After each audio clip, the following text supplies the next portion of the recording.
Yeousch!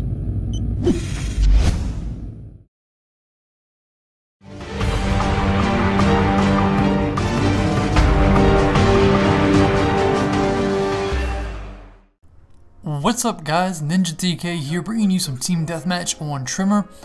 And before we get into today's topic, first I want to thank you guys so much for 3,000 subscribers. 2013 has been an amazing year. It's just because of the support that you guys have been giving on my videos. It's nothing short of amazing. I want to say thank you guys, from me to you, for everything that you guys have done. It's up to you guys, because I mean, I can pump out videos every day, but if people aren't watching them and liking them and sharing them and that sort of thing, then it wouldn't get me nowhere. So all of my growth is directly related to each and every one of you who watch my videos on this channel.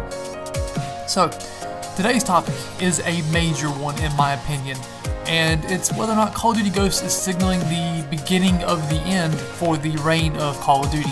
And this isn't just a debate or opinion-based topic. Yeah, there's going to be some opinions in here from me personally, but there are some supporting facts behind this as well. The thing that is different for me with Ghost is, first you got to look at the sales numbers. Year after year, for probably like the last 4 or 5 years, I didn't go into specifics of looking at the numbers, but I just remember reading every year it seemed like Call of Duty was breaking its own sales records. Not sales records of other games, but their own. They were constantly breaking their own sales records year after year with each new game that came out. However, that has ended with Call of Duty Ghost. Call of Duty Ghost has actually sold less copies than Black Ops 2 to date.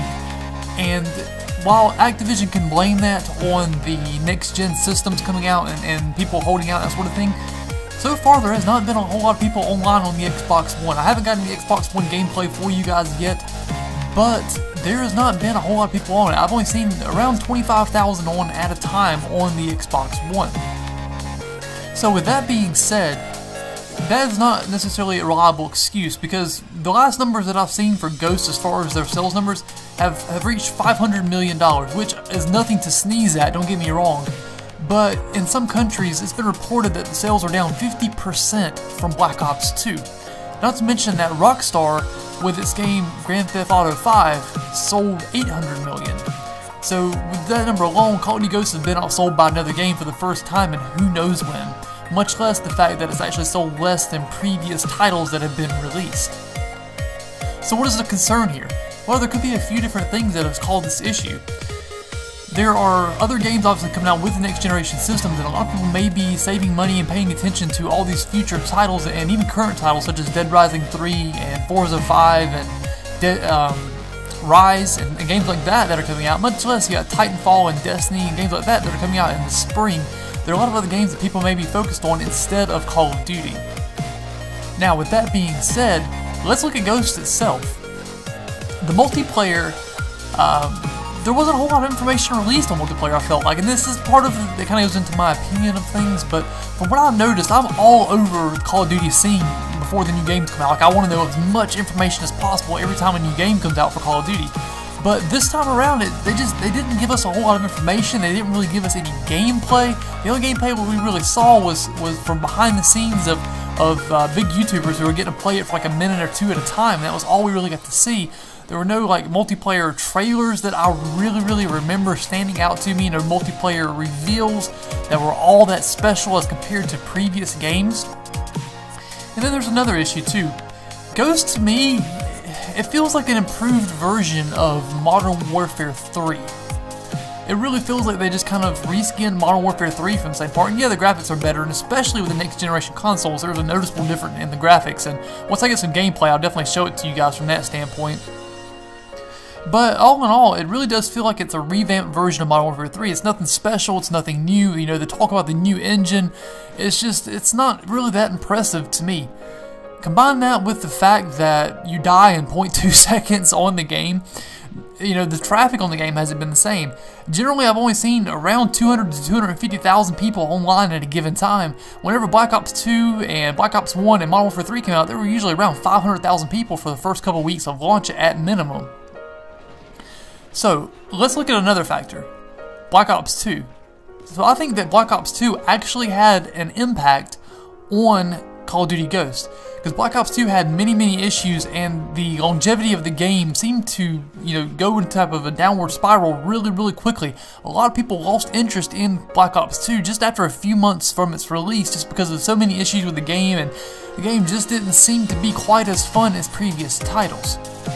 So, with that being said, how does that play into impact on Ghosts? Well, if people are kind of straying away from Black Ops 2 because they're like, okay, well this game really took a step backwards, and Ghosts, they didn't provide enough information on Ghosts to kind of put that thrill factor back into it, to produce that wow factor for Call of Duty. To me, that kind of really hurt the sales from that standpoint, because people didn't have necessarily a great reason to get hyped up for Call of Duty Ghosts, especially with what they had seen from Black Ops 2.